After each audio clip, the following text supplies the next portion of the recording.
knowing what to buy in KettleiQ. In this short training, I'll show you how the procurement page compares demand to what you have, how to spot flagged shortages, and how to turn one into a ready-to-go draft purchase order. Let's take a look. You'll find this under Purchasing, Procurement from your dashboard. This is your procurement page, where you find out what to buy before you run short.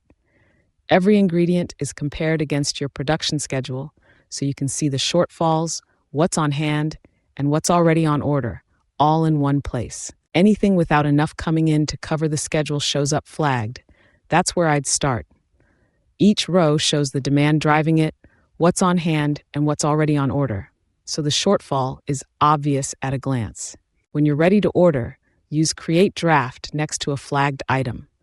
That builds a draft purchase order pre-filled with the vendor and the quantity you need, so you're not starting from a blank form. From there, review the draft and send it on to purchase orders to finish and submit.